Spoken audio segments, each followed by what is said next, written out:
তো আল্লাহ সুবহানাহু ওয়া তাআলা বলছেন, গায়েবের বিষয়গুলোর উপর তোমাদের ইয়াকিন দরকার। দেখোনি কিন্তু বিশ্বাস এমন যেন দেখেছো।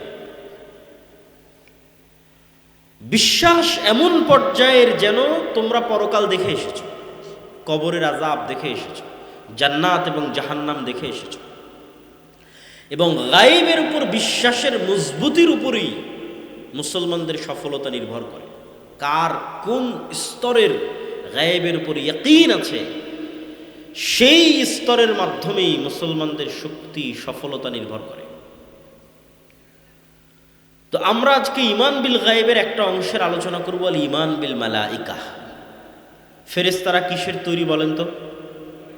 নূরের তৈরি। নূর কি?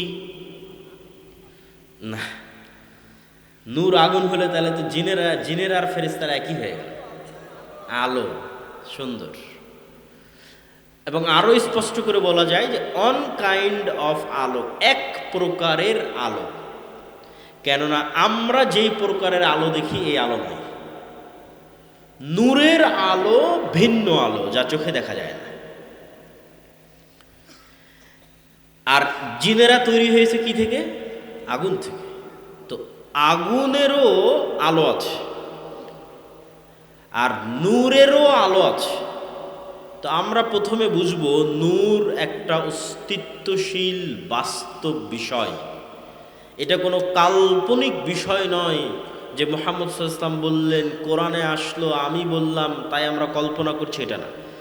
এই আলোগুলো, যে আলোগুলো জ্বলতেছে, এই আলোগুলোর জ্বলা যেমন বাস্তব, সূর্য উঠছে, সূর্যের উঠা যেমন বাস্তব, পৃথিবীতে নূরের অস্তিত্ব তেমন বাস্তব। তো নূরের অস্তিত্ব বাস্তব, তার দুই একটা কথা শোনেন। রাসূলুল্লাহ সাল্লাল্লাহু আলাইহি ওয়াসাল্লাম দোয়া করছেন যে আল্লাহুম্মা জাআল ফি কলবি নূরা, হে আল্লাহ আমার অন্তরে নূর তৈরি করে দেন। এই দোয়াটা অনেক লম্বা, যেখানে তিনি এভাবে বলতে থেকেছেন যে ওয়াফি সামঈ নূরা ওয়াফি বাসারি নূরা, আমার কানে নূর তৈরি করে দেন, আমার চোখে নূর তৈরি করে দেন। অমিন ফাওকি নূরা, আমার উপরে নূর তৈরি করে দেন। তাহতি নূরা, আমার নিচে নূর তৈরি করে দেন। আমামি নূরা, সামনে নূর তৈরি করে দেন, পিছনে নূর তৈরি করে দেন। এবং আমার নূরকে বাড়িয়ে দেন এবং আমার নাফসে নূর তৈরি করে দেন। তো এই একটা দোয়া যেটা রাসূল সাল্লাল্লাহু আলাইহি ওয়াসাল্লাম আল্লাহর কাছে চাচ্ছেন যে আল্লাহ, আপনি জিনিসটা একটু বোঝার চেষ্টা করেন, যে আপনি বলতেছেন আমার চোখের পাওয়ার কমে গেছে, আমার চোখের পাওয়ার বাড়াতে হবে। তাহলে এটা একটা বাস্তব জিনিস যে চোখের পাওয়ার কমে বাড়ে। আমি কানে কম শুনতেছি, আমার কানে একটা মেশিন লাগাতে হবে যেন আমি কানে বেশি শুনতে পাই। তার মানে এটা একটা বাস্তব জিনিস, কানে কম শোনা বেশি শোনা। ঠিক ওই লেভেলে রাসূল সাল্লাল্লাহু আলাইহি ওয়াসাল্লাম বলতেছে আমার চোখে নূর লাগবে, আমার কানে নূর লাগবে, আমার অন্তরে নূর লাগবে। ঠিক আমরা খাবারের মাধ্যমে ভিটামিন সংগ্রহ করি, এটা যেমন বাস্তব, আমরা খাবারের মাধ্যমে শক্তি সংগ্রহ করি, এটা যেমন বাস্তব, অন্তরে নূর তৈরি হওয়া তেমন বাস্তব। কানে এবং চোখে নূর তৈরি হওয়া তেমন বাস্তব। নূর একটা জিনিস, অস্তিত্বশীল জিনিস, যা তৈরি হয়। ঠিক কানে এবং চোখে যেমন পাওয়ার তৈরি হচ্ছে, চশমা লাগাচ্ছেন পাওয়ার তৈরি করার জন্য, বাস্তব। এই রকম বাস্তব এবং সত্য নূর। রাসূলুল্লাহ সাল্লাল্লাহু আলাইহি ওয়াসাল্লাম আর এক হাদিসে বলছেন যে সমগ্র আসমান এবং জমিন যে আলো, এই আলোর মূল উৎস হচ্ছে আল্লাহ সুবহানাহু তাআলার চেহারার পর্দা, নূর। হিজাব ওয়াজহি, আল্লাহ সুবহানাহু তাআলার চেহারা ঢাকা আছে নূর দিয়ে। লাউ কাশাফাহু, যদি এই নূর সরিয়ে নেওয়া হতো, তাহলে আল্লাহ সুবহানাহু তাআলার চেহারার তাজাল্লিতে আসমান এবং জমিন জ্বলে পুড়ে ছারখার হয়ে যেত। তাহলে নূর আল্লাহ সুবহানাহু তাআলার চেহারার পর্দা, যেটা দিয়ে আল্লাহ সুবহানাহু তাআলার চেহারা ঢাকা আছে। এবং সলুহা আলাইহি আমরুদ দুনিয়া ওয়াল আখিরাহ, এবং আসমান এবং জমিনের সকল কিছু পরিচালিত হচ্ছে, নির্ভরশীল হয়ে আছে, কানেক্টেড হয়ে আছে নূরের মাধ্যমে, সম্পৃক্ত হয়ে আছে নূরের মাধ্যমে।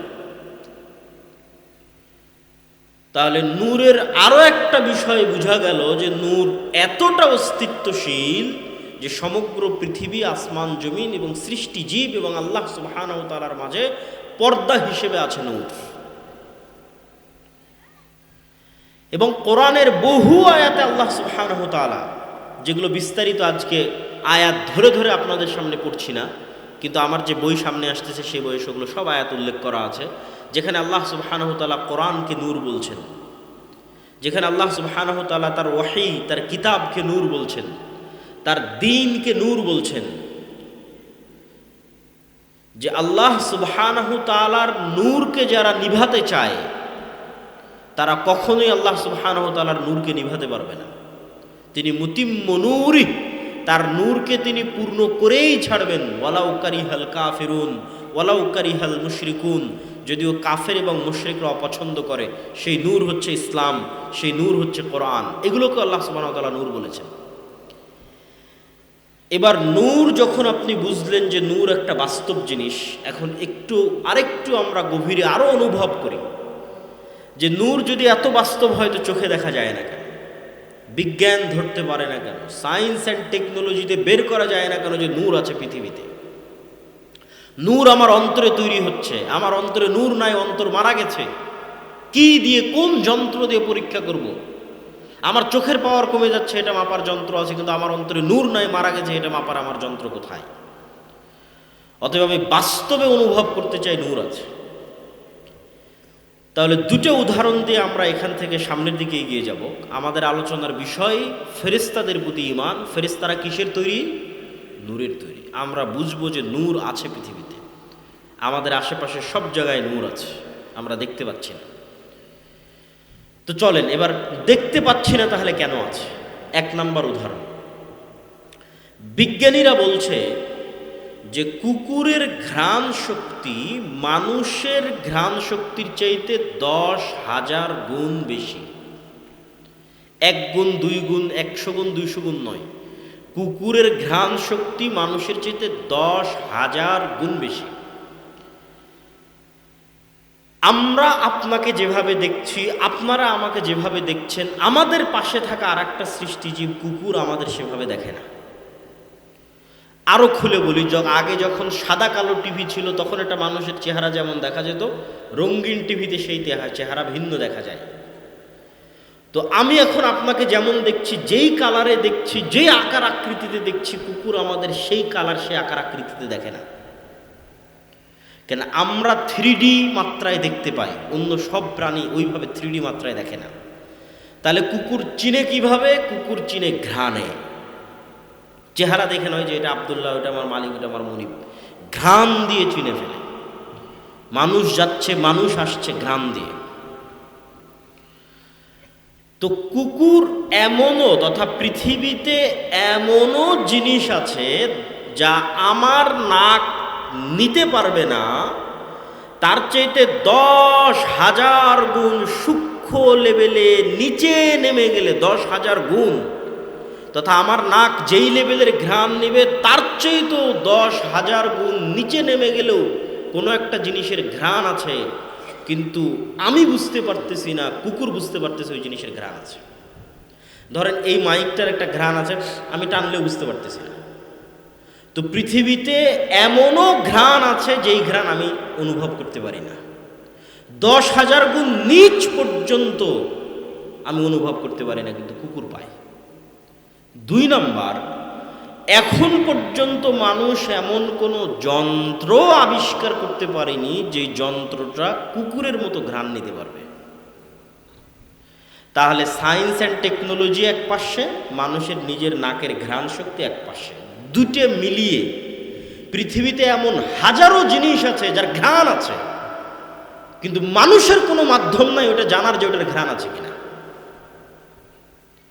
পৃথিবীতে ওই জিনিসের ঘ্রাণ অস্তিত্বশীল, কিন্তু মানুষের কোনো জানার মাধ্যম নেই ওর ঘ্রাণ আছে কিনা, না মানুষের তৈরি যন্ত্রের, না মানুষের নাকের। 2 নাম্বার উদাহরণ, এরকম হাজার উদাহরণ আল্লাহর সৃষ্টিজীবের মধ্যে আছে। কিন্তু আমরা শুধু দুটো উদাহরণ দিয়ে রাসূল সাল্লাল্লাহু আলাইহি ওয়াসাল্লামের একটা হাদিস বলবো, বলে সামনের দিকে আগাবো। 2 নম্বর উদাহরণ হচ্ছে, মানুষ যেই লেভেলের শোনে তার চাইতে সূক্ষ্ম লেভেলে, কয়েক শতগুণ সূক্ষ্ম লেভেলে হাতি শুনতে পায়। তথা পৃথিবীতে এমনও আওয়াজ আছে যে আওয়াজ আমরা শুনতে পাই না, আমাদের তৈরি করা কোনো যন্ত্রও শুনতে পায় না, অথচ আওয়াজ আছে। আওয়াজ নাই, আমি শুনতে পাচ্ছি না, তার মানে আওয়াজ নাই, এটা ডাহা মিথ্যা কথা। আমি নাক দিয়ে ঘ্রাণ নিতে পারতেছি না, তার মানে এই জিনিসটার কোনো ঘ্রাণ নাই, এটা মিথ্যা কথা। আমি শুনতে পাচ্ছি না, এই জন্য কবরে আযাব হচ্ছে না, এটা মিথ্যা কথা। কবরে আযাব হচ্ছে, কিন্তু ওই আওয়াজের যেই সূক্ষ্মতা, ওই সূক্ষ্মতা ধারণ করার মতো শক্তি আমার কানের নাই, পৃথিবীর কোনো যন্ত্রেরও নাই। কিন্তু কিছু কিছু প্রাণীকে আল্লাহ ওই সূক্ষ্মতা দিয়েছে। এবার চলে রাসূল সাল্লাল্লাহু আলাইহি ওয়াসাল্লামের হাদিসে। রাসূল সাল্লাল্লাহু আলাইহি ওয়াসাল্লামের হাদিস বলছে যে ফেরেশতাদের নূর যেই লেভেলের আলো, যেই প্রকারের আলো, আর জিন এবং শয়তানের আগুন যেই লেভেলের আলো, ওই লেভেলের আলো মানুষের যেমন দেখার সক্ষমতা নাই, মানুষের তৈরি করা যন্ত্রের যেমন ধারণ করার সক্ষমতা নাই, কিন্তু আল্লাহর তৈরি করা কিছু সৃষ্টিজীবের আছে। রাসূল সাল্লাল্লাহু আলাইহি ওয়াসাল্লাম বলে দিয়েছেন যে জিন শয়তানের লেভেলের আলো দেখার সক্ষমতা কুকুরের আছে, আর ফেরেশতা লেভেলের আলো, নূর লেভেলের আলো দেখার সক্ষমতা মোরগের আছে। তাহলে নূর পৃথিবীতে অস্তিত্বশীল না অস্তিত্বশীল নয়? বলেন, নূর পৃথিবীতে আছে না নাই? আমাদের আশেপাশে এখন আছে না নাই? আছে। আমি বুঝতে পারছি না, দেখতে পাচ্ছি না, তার মানে না, এটা ভুয়া কথা। অসংখ্য জিনিস এরকম যেটা আমরা পাই না। তারপরে এটা শেষ উদাহরণ, নূর প্রমাণ করতে গিয়ে শেষ উদাহরণ। যদিও এটা ওই উদাহরণ নয় যে যন্ত্র ধরতে পারতেছে না, যন্ত্র ধরতে পারছে, কিন্তু আমরা চোখে দেখি না। সেটা কি? সেটা হচ্ছে আপনি রিমোট দিয়ে এসি অন করতেছেন, ওই রিমোট থেকে একটা আলো বের হয়ে এসিতে গিয়ে লাগতেছে, আলো দিয়ে এসি অন হচ্ছে, আলোতে এসি অফ হচ্ছে। ওই আলো আপনি দেখেন না, কিন্তু যন্ত্র ওই আলো ধারণ করে, আলোর ওয়েভ। আমার বক্তব্য লাইভ চলতেছে, এইটা আলোর মাধ্যমে যাচ্ছে। আমেরিকায় বসে আলোর ওয়েভের মধ্যে দেখতে পাচ্ছে আমেরিকায় বসে আমার বক্তব্যের লাইভ, এবং আমার আওয়াজ আলোর ওয়েভের মধ্যে দিয়ে মোবাইলে আমেরিকা এবং লন্ডনে চলে যাচ্ছে সাথে সাথে। আলোর গতি এত দ্রুত যে সাথে সাথে চলে যাচ্ছে, অথচ যেই ওয়েভ ব্যবহার করে আমার এই কথা চলে যাচ্ছে মোবাইলের মাধ্যমে, লাইটের মাধ্যমে, এসির রিমোট ব্যবহার করে অন অফ হচ্ছে, এগুলো আমরা কেউ চোখে দেখি না, কিন্তু আছে। এই আলো অস্তিত্বশীল, এই ওয়েভ অস্তিত্বশীল। কিন্তু সবচেয়ে আশ্চর্য বিষয় হচ্ছে, রাত দিন আমি ফোনে কথা বলতেছি, রাত দিন আমি মোবাইলে মানুষের লাইভ দেখতেছি, আর আমি আবার মনে করতেছি কি যে আল্লাহ সুবহানাহু ওয়া তাআলা আমার কথা শুনছেন না। এটা হলো সবচেয়ে আশ্চর্য, যে আমার এখানে বলা কথা আমেরিকায় বসে মানুষ শুনতে পারতেছে মানুষের তৈরি করা যন্ত্র দিয়ে সাথে সাথে, আর আমার কথা আল্লাহ শুনছেন না। অথচ যে ওয়েভ ব্যবহার করে মানুষ শুনতেছে, এই আলোর মধ্যে এই ওয়েভ, এই কথা ধারণ করার ক্ষমতা কে দিয়েছে? আল্লাহ দিয়েছে। এই জন্য আল্লাহকে বলা হয়েছে বাদিউস সামাওয়াতি ওয়াল আরজ। আল্লাহ সুবহানাহু ওয়া তাআলা শূন্য থেকে সৃষ্টি করেন, মানুষ বাদি' নয়। মানুষ কোনো কিছুই শূন্য থেকে তৈরি করতে পারে না, আগে থেকেই আল্লাহ রেখেছেন, মানুষ ব্যবহার করে। ব্যবহার করা জানতো না। আল্লাহ সুবহানাহু ওয়া তাআলা যদি ন্যূনতম ভারসাম্য এদিক ওদিক করে দেন, তাহলে মানুষ আর ব্যবহার করতে পারবে না। তথা আলোর ওয়েভের মধ্যে ভারসাম্য ন্যূনতম পরিবর্তন হয়ে গেলে আমার আওয়াজও যাবে না, লাইভও হবে না, কথাও শোনা যাবে না, বিমানও উঠতে পারবে না যদি আমাদের উপরের যে আবহাওয়ার স্তর আছে সেটার মধ্যে কোনো পরিবর্তন হয়। যাক, এই পয়েন্টের শেষের দিকে চলে এসেছে। তাহলে নূর অস্তিত্বশীল। আল্লাহ হচ্ছেন নূরুস সামাওয়াতি ওয়াল আরজ, আসমান এবং জমিনের নূর, এবং নূর থেকেই সৃষ্টি হচ্ছে ফেরেশতা। আর ফেরেশতার উপর ঈমান মানে কেমন লেভেলের ঈমান? এবার আসেন রাসূল সাল্লাল্লাহু আলাইহি ওয়াসাল্লামের যুগের কিছু উদাহরণ। রাসূল সাল্লাল্লাহু আলাইহি ওয়াসাল্লামের যুগের কিছু উদাহরণ। এক ব্যক্তি এক রাস্তা দিয়ে অতিক্রম করতেছে, সে মেঘ থেকে আওয়াজ শুনল যে উমুকের জমিতে পানি বর্ষণ কর। সহিহ হাদিস। মেঘ সেখানে চলে গেল, বৃষ্টি বর্ষণ হলো। ওই বৃষ্টি এবং পানির নালা ধরে সেই ব্যক্তি এগিয়ে গিয়ে ওই ব্যক্তিকে জিজ্ঞেস করছে, ভাই তোমার নাম কি? তো সে যে নাম বলছে ওই নাম সে মেঘে শুনেছে। 2 নম্বর হাদিস, রাসূলুল্লাহ সাল্লাল্লাহু আলাইহি ওয়াসাল্লাম খন্দকের যুদ্ধ শেষ করে ঘরে ঢুকেছেন এবং গোসল করেছেন। আয়েশা রাদিয়াল্লাহু তাআলা আনহা বলছেন, তো জিবরাইল এসে রাসূল সাল্লাল্লাহু আলাইহি ওয়াসাল্লামকে বলছে যে আপনি অস্ত্র রেখে দিয়েছেন, আমরা অস্ত্র রাখিনি। কেন? তোমরা কেন অস্ত্র রাখনি? তো বলে, খন্দকের যুদ্ধের সময় মদিনার মধ্যে অবস্থান করা বানু কোরাইজা, বানু কায়নুকা, বানু নাজির 3টা ইহুদি গোত্র আল্লাহর নবীর সাথে গাদ্দারি করেছে।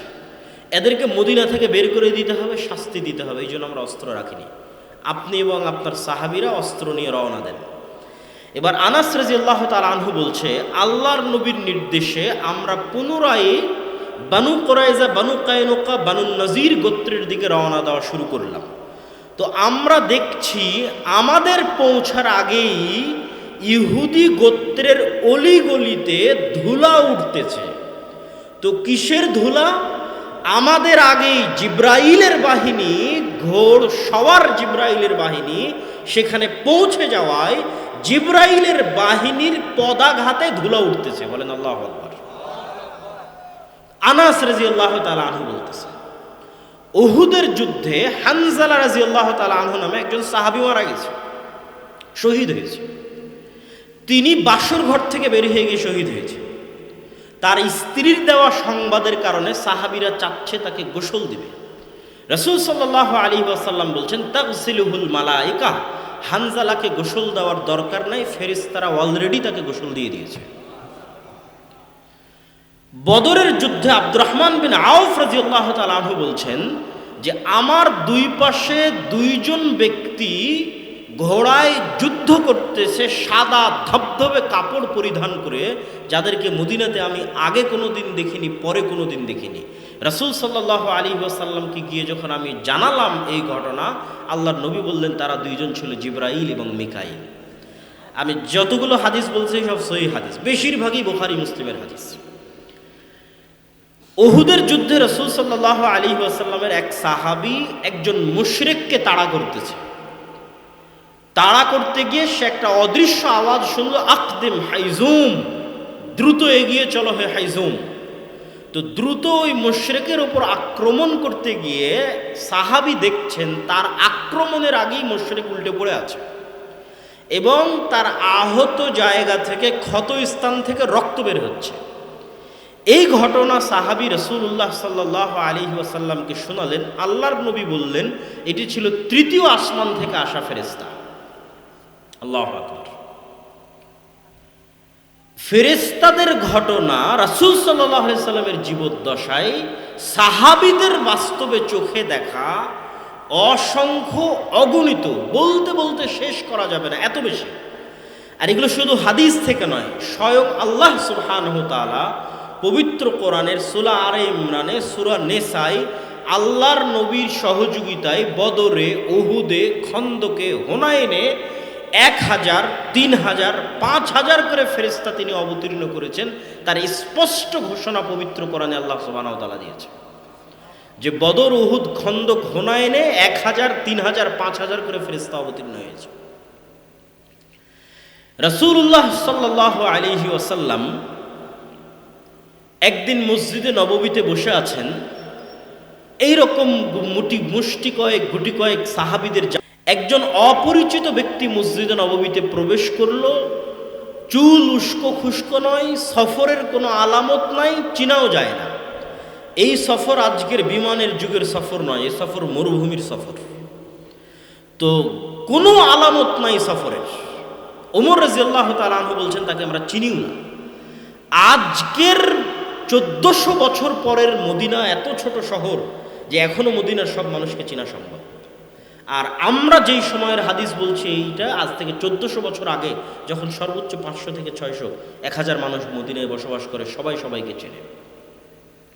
তাহলে চিনিও না, দূর থেকেও আসেনি, কেননা সফরের আলামত নাই, তো বিমানের সফর নাই, মরুভূমির সফর, ঘোড়া আর উটের সফর। রাসূল সাল্লাল্লাহু আলাইহি সাল্লামকে সে জিজ্ঞেস করছে, মাল ইসলাম, মাল ঈমান, মাল ইহসান, মাতা সাআহ, ইসলাম কি, ঈমান কি, ইহসান কি, কিয়ামত কখন হবে? রাসূল সাল্লাল্লাহু আলাইহি সাল্লাম সবগুলো প্রশ্নের উত্তর দিলেন। ওই ব্যক্তি পাল্টা বলতে থাকছে, আপনি ঠিক বলেছেন, ঠিক বলেছেন। সব ঘটনা শেষ হয়ে যখন ফিরে চলে যাচ্ছেন, আল্লাহ নবী জিজ্ঞেস করলেন সাহাবীদের, তোমরা কি জানো ইনি কে? তো বলে, না, আমরা তো জানি না ইনি কে। রাসূল সাল্লাল্লাহু আলাইহি ওয়াসাল্লাম বললেন, না, এটা জিব্রাইল তোমাদেরকে দ্বীন শেখানোর জন্য এসেছিল। তাহলে ফেরেশতা আছে, এটার উপর সাহাবীদের বিশ্বাস কোন লেভেলে? ইয়াকিন, ইয়াকিনের লেভেলে। চোখে দেখেছে ফেরেশতা, বাস্তবে ফেরেশতাদের কার্যক্রমের আলামত দেখেছে, 24 ঘন্টা ফেরেশতাদের কথা শুনতে থেকেছে, 24 ঘন্টা। কেন রাসূল সাল্লাল্লাহু আলাইহি ওয়াসাল্লামের হাদিসগুলোকে আপনি এক জায়গায় করলে দেখবেন যে প্রতিদিন ফেরেশতাদের কথা আছে। রাসূল সাল্লাল্লাহু আলাইহি ওয়াসাল্লাম আজকে এসে বলছে, আজকে আমার ঘরে ফেরেশতা আসেনি। কেন? জিবরাইল আসেনি কেন? ঘরে ছবি। আয়েশাকে বলছেন খুলে ফেলো, এই জন্য আসেনি। রাসূল সাল্লাল্লাহু আলাইহি ওয়াসাল্লাম বলছেন যে আমাকে বারবার জিবরাইল মিসওয়াক করতে বলে, কেননা আমার মুখের গন্ধে জিবরাইলের কষ্ট হয়। রাসূল সাল্লাল্লাহু আলাইহি ওয়াসাল্লাম বলছেন তোমরা পেঁয়াজ রসুন খেয়ে মসজিদে আসিও না, কেননা ফেরেশতাদের কষ্ট হয়। কত ফেরেশতা সংক্রান্ত হাদিস নেবেন, কত! সাহাবীদের চোখের সামনে এবং রাসূল সাল্লাল্লাহু আলাইহি ওয়াসাল্লামের বর্ণনায় ফেরেশতাদের উপস্থিতি 24 ঘন্টা। এখনই জিবরাইল এসেছিল, এখনই আয়াত অবতীর্ণ হলো, এই আয়াত জিবরাইল দিয়ে গেল, তোমরা এটা মুখস্থ করো। এবং যখন জিবরাইল আসতো তখন রাসূল সাল্লাল্লাহু আলাইহি সাল্লামের চেহারা, অবস্থা সব কিছু পরিবর্তন হয়ে যেত এবং ঘেমে কম্পমান অবস্থা তৈরি হতো। এগুলো সব সাহাবীরা স্বচক্ষে দেখতেন। তাহলে তাদের বিশ্বাস যে ফেরেশতা আছে সেটা কোন লেভেলের? আর আমার আর আপনার বিশ্বাস যে আমাদের দুই কাঁধে ফেরেশতা আছে, লিখছে আমাদের আমলনামা, সেটা কোন লেভেলের? ফেরেশতা আমাদের সাহায্য করতে পারে, সেটা কোন লেভেলের? খালিদ বিন ওয়ালিদ যখন যুদ্ধের জন্য রওনা দিতেন, তখন দুনিয়াবি অস্ত্রের উপর ভরসা থাকতো না আল্লাহর শক্তি সামর্থ্য? বদরে দেখেছে ফেরেশতা এসে সহযোগিতা করে, উহুদে দেখেছে ফেরেশতা এসে সহযোগিতা করে, খন্দকে দেখেছে ফেরেশতা এসে সহযোগিতা করে। তাহলে আর ঈমান কোন লেভেলের যে আমি যদি হকের উপর থাকি ফেরেশতা আসবে? কিন্তু আমার ঈমানই নাই, তাহলে তো ভোটের মাধ্যমে ক্ষমতায় যেতে হবে। বোঝেননি? ঈমান, আল ঈমান বিল গায়ব নাই। আর কোরআনে বলা আছে সমগ্র বাংলাদেশের ক্ষমতা অর্জনের কথা নয়, সারা পৃথিবীর ক্ষমতা অর্জন করা সম্ভব। সারা পৃথিবীর ক্ষমতা অর্জন করা সম্ভব। শুধু একদল মানুষ দরকার যাদের ঈমান বিল গায়ব, ইয়াকিনের লেভেলে, পরকালের জন্য কাজ করবে আল্লাহর সাহায্যের অপেক্ষায়, উইদাউট এনি কম্প্রোমাইজ, কোনো কম্প্রোমাইজ ছাড়া, কোনো ছাড় ছাড়া। কেন? তাদের বিশ্বাসের স্তর ওই লেভেলের, ঈমান বিল গায়ব সাহাবীদের লেভেলের। যে ঈমান বিল গায়ব আল্লাহ মূসা আলাইহিস সালাতু ওয়াস সালামকে শিখিয়েছিলেন, মূসা আলাইহিস সালাতু ওয়াস সালামকে বাস্তবে হাতে কলমে আল্লাহ সুবহানাহু ওয়া তাআলা শিখিয়েছেন।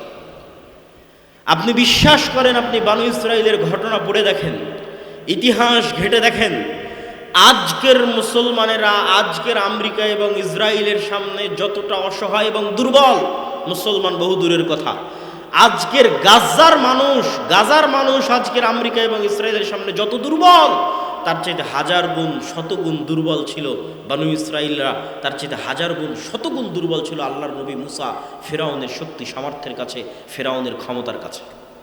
তাহলে মুসা কি দিয়ে বিজয় অর্জন করেছে? দুনিয়ার লজিক দিয়ে না, দুনিয়ার কার্যকরণের সূত্র দিয়ে মুসার বিজয় অসম্ভব, সম্ভব নয়। মুসা যদি চেষ্টা করে যে আমি দুনিয়াবি মাধ্যমে বিজয় অর্জন করব, তাহলে ফেরাউনের সাথে কম্প্রোমাইজ করতে হবে, কোনো রাস্তা নেই। মুসা যদি মনে করে আমি দুনিয়াবি মাধ্যমেই ফেরাউনের সামনে বিজয় অর্জন করব, তাহলে কম্প্রোমাইজ ছাড়া মুসার কোনো রাস্তা নাই। কেন? মুসা অসহায়, মুসা দুর্বল, কোনো ক্ষমতা নাই, কোনো সামর্থ্য নাই। তাহলে মুসা বিজয় অর্জন করেছে কি দিয়ে? আল ঈমান বিল গায়বের উপর ইয়াকিনের লেভেলের বিশ্বাস। কেন? মুসা জানে আল্লাহ কে, আল্লাহর শক্তি কি, আল্লাহর ক্ষমতা কি, আর এটাই আল্লাহ মুসাকে শিখিয়েছে। বলছে মুসা তোমার হাতে কি? তো লাঠি ছেড়ে দাও, সাপ হয়ে গেছে। আবার ধরো লাঠি হয়ে গেছে। তাহলে দুনিয়ার লজিকে এটা লাঠি, আল্লাহ সুবহানাহু ওয়া তাআলা মুসাকে শিখাচ্ছেন দুনিয়ার মানুষ মনে করবে এটা লাঠি, কিন্তু আমার ক্ষমতা সেকেন্ডে আমি এটাকে সাপ পরিণত করে দিতে পারি। তাহলে বিশ্বাস রাখতে হবে তোমাকে কার ওপর? আল্লাহর ক্ষমতার উপর। এটা শিখো, প্র্যাকটিক্যাল লাইফে প্রতিদিন শিখো। এতদিন যাবৎ যেই লাঠি নিয়ে তুমি চলাফেরা করলা, যেই লাঠি দিয়ে তুমি পাতা পাড়তা, যেই লাঠি দিয়ে তুমি লাফ দিয়ে খাল পেরিয়ে যেতা, ওই লাঠিকে আল্লাহ সাপ বানিয়ে দিল, দেখো তোমার চোখের সামনে। তাহলে তোমার ভরসা দুনিয়ার লজিকের ওপর নয়, কার ক্ষমতার উপর? আল্লাহর ক্ষমতার উপর। এটা মুসা আলাইহিস সালামকে প্র্যাকটিক্যালি আল্লাহ শিখিয়েছে। মুসা আলাইহিস সালাম প্র্যাকটিক্যালি এটাই শিখেছে যে আমার আজীবন যেই লাঠি দিয়ে আমি চলাফেরা করতাম, সফর করতাম, ওই লাঠিকে আল্লাহ সেকেন্ডে সাফ করে দিচ্ছে। তাহলে এই আল্লাহর সহযোগিতা যদি আমার সাথে থাকে, যে কোনো কিছু হতে পারে। দুনিয়ার উপর ভরসা করে লাভ নাই, একমাত্র আল্লাহর উপরই ভরসা করে। এটা উনি শিখেছেন। এবং জাদুকরেরা যে মুসা আলাইহিস সালামের লাঠিকে সাপ হওয়া দেখে সিজদা দিল, ওইটার পিছনেও কারণ ছিল এটা যে জাদুকরেরাও কিন্তু তাদের দড়ি ছেড়েছিল, তাদের লাঠি ছেড়েছিল, ওগুলো কিন্তু সাপ হয়েছিল। হাজার হাজার টপ লেভেলের বড় বড় জাদুকর উপস্থিত হয়েছিল, যাদের হাতের লাঠি এবং দড়িও সাপে পরিণত হয়েছিল। যেই সাপ, হাজার হাজার সাপ দেখে মুসা আলাইহিস সালাম ভয় পেয়ে গেছিলেন। তো ওরা ওদের দড়িকে সাপ বানানোর পরও কেন সিজদা দিল? ওদের দড়িগুলো যে সাপ হয়েছিল, এটা ছিল চোখের ভেলকি, জাদুর সাপ, জাদু সত্য। আর মুসা আলাইহিস সালামের লাঠি যে সাপ হয়েছিল, এটা জাদুর সাপ ছিল না, এটা একদম আস্ত জ্যান্ত পুকুরে নদীতে থাকা যে আল্লাহর সৃষ্টি যে জ্যান্ত সাপ, জাদুর নয়, একদম সেই জ্যান্ত সাপ হয়ে গেছিল মুসা আলাইহিস সালামের লাঠি, যা ওদের সব সাপগুলোকে খেয়ে ফেলেছিল। জ্যান্ত আস্ত সাপ, এটা কোনো জাদুর সাপ নয়। তখন ওরা বুঝে গেছে এটা তো জাদু নয়, তো মহান আল্লাহর শক্তি। তখন সিজদা করেছে। তো মুসা আলাইহিস সালামের এই লেভেলের ইয়াকিন ছিল আল্লাহর শক্তি এবং ক্ষমতার উপর। ফলত মুসা আলাইহিস সালামকে ফেরাউনের সাথে কোনোদিন কম্প্রোমাইজ করেছে? করে। মুসা আলাইহিস সালাম এইটা জানতেন না যে তাকে বাঁচানোর জন্য আল্লাহ সমুদ্রের রাস্তা তৈরি করে দিবেন, কিন্তু এই ইয়াকিন ছিল যে আল্লাহ কিছু না কিছু করবেন। তো আল্লাহ সুবহানাহু ওয়া তাআলা সমুদ্রের রাস্তা তৈরি করে দিয়েছে। তো মুসলমানদের ওই লেভেলের ইয়াকিন নাই। মুসলমানেরা মনে করে নিয়েছে যে বস্তুবাদী সব কিছু, সেকুলারিজমই সব কিছু, অতএব কম্প্রোমাইজ করে আমাদেরকে ক্ষমতায় যেতে হবে। বরং ঈমান ঠিক রেখে মজবুতভাবে কাজ করলে আল্লাহর সাহায্য যে আসতে পারে এই বিশ্বাস নেই। কেন? ফেরেশতার উপর বিশ্বাস নাই। কয়জন বিশ্বাস করে ফেরেশতার উপর? সবাই বুকে হাত দিয়ে বলুক যে সে বিশ্বাস করে ফেরেশতার উপর। অথচ ফেরেশতার অস্তিত্ব কত অস্তিত্বশীল, ফেরেশতার অস্তিত্ব যে আপনি জন্মের পর আপনার বাবাকে দেখেছেন, জন্মের পর আপনার মাকে দেখেছেন, এখন বয়স হয়ে গেছে আপনার ছেলেকে দেখছেন। তো আপনার ছেলের অস্তিত্ব যত সত্য আপনার কাছে, আপনার মা এবং পিতার অস্তিত্ব যত সত্য আপনার কাছে, তার চেয়ে বেশি সত্য আপনার সাথে ফেরেশতার অস্তিত্ব। কেন জানেন? আদম আলাইহিস সালাম জন্মগ্রহণের পর তার বাপকেও দেখেনি, জন্মগ্রহণের পর তার সন্তানকেও দেখেনি।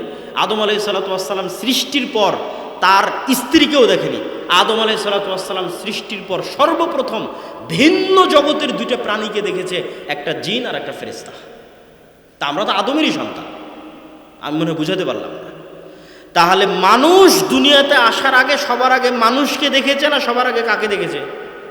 ফেরেশতার জিনকে দেখেছে, ফেরেশতার শয়তানকে দেখেছে। তাহলে আমরাও যখন মায়ের পেট থেকে জন্ম নিয়েছি, তখন আমাদের সাথে একটা ফেরেশতা আছে, একটা জিন আছে। এটা আমার মায়ের অস্তিত্বের চাইতে বেশি সত্য, এটা আমার পিতার অস্তিত্বের চাইতে বেশি সত্য। কেন? আমার আদি পিতা ইব্রাহিম সৃষ্টির পর সর্বপ্রথম ফেরেশতার জিন দেখেছে। কিন্তু এরা ভিন্ন জগতের প্রাণী, আমরা হচ্ছে 3D জগতের প্রাণী। আমাদের নিম্ন জগতের প্রাণী আছে, 2D জগতের প্রাণী, ওরা আমাদের মতো দেখে না। যেটা আমি বললাম, কুকুর আমাকে আমার মতো দেখে না, সাপ আমাকে আমার মতো দেখে না। আমার এই চেহারা যেই রকম, এইরকম সাপ দেখতে পারে না। ও 2D, মানে 2 ডাইমেনশনে বসবাস করে, সামান্য ভিন্ন স্টাইলে সে আমাদের চিনতে পারে। তো আমরা 3D, 4D, 5Dতে যদি কেউ থাকে আমরা দেখতে পাবো না, সম্ভব নয় আমাদের পক্ষে দেখা, ওই লেভেলে দেখা সম্ভব নয়। কিন্তু পৃথিবীতে তাদের অস্তিত্ব আছে। আর পুরো কোরআন আল্লাহ সুবহানাহু ওয়া তাআলা শয়তান এবং ফেরেশতা দিয়ে পরিপূর্ণ করে রেখেছে। রাসূলুল্লাহ সাল্লাল্লাহু আলাইহি ওয়াসাল্লামের হাদিস শয়তান এবং ফেরেশতা দিয়ে পরিপূর্ণ। আপনারাও আপনাদের বাস্তব জীবনে পরীক্ষা করে দেখেন যে আমাদের বন্ধুত্ব কার সাথে বেশি। আমাদের বন্ধুত্ব শয়তানের সাথে বেশি, আমাদের বন্ধুত্ব ফেরেশতাদের সাথে নাই। অথচ আমাদের সাথে দুইজন বন্ধু সব সময় আছে। বাস্তবে যদি একদম রিয়াল প্র্যাকটিক্যাল লাইফে যদি আপনি শয়তান আর ফেরেশতার অস্তিত্ব বুঝতে চান, তাহলে দুইটা পরীক্ষা করতে পারেন। আপনাকে দুইটা পরীক্ষা দিলাম করার জন্য, যেই দুইটা পরীক্ষা বাস্তবে পরীক্ষা করার মাধ্যমে আপনি দেখবেন যে হ্যাঁ পৃথিবীতে শয়তানের অস্তিত্ব আছে, বাস্তবে পরীক্ষা করে দেখবেন যে হ্যাঁ পৃথিবীতে ফেরেশতার অস্তিত্ব আছে, এবং আপনার মা বাবার অস্তিত্বের চাইতে বেশি সত্য। সেই দুইটা পরীক্ষা কি? চলেন 1 নাম্বার শয়তানের পরীক্ষা দেখি, যে আমরা বাস্তবে টেস্ট করব যে শয়তান আছে। কোনো একদিন খুব শক্ত নিয়ত নিয়ে, দীর্ঘ প্রস্তুতি নিয়ে 2 রাকাত সালাত আদায় করবেন, অজু করে সুন্দর জামা গায়ে দিয়ে নির্জন ঘরে। যেই 2 রাকাত সালাতে সর্বোচ্চ চেষ্টা করবেন যেন আল্লাহর কথা ছাড়া আর কোনো কথা মনে না পড়ে। যেই সর্বোচ্চ চেষ্টা সম্ভব আপনার দ্বারা, সেই সর্বোচ্চ চেষ্টা করবেন। ওই সর্বোচ্চ চেষ্টার স্তরে গিয়ে যখন আপনি হাত বুকে বেঁধে দাঁড়াবেন সালাতের জন্য, খুব শক্ত নিয়ত নিয়ে যে আজকের 2 রাকাত সালাতে আল্লাহর কথা ছাড়া আর কোনো কথা মনে আসবে না,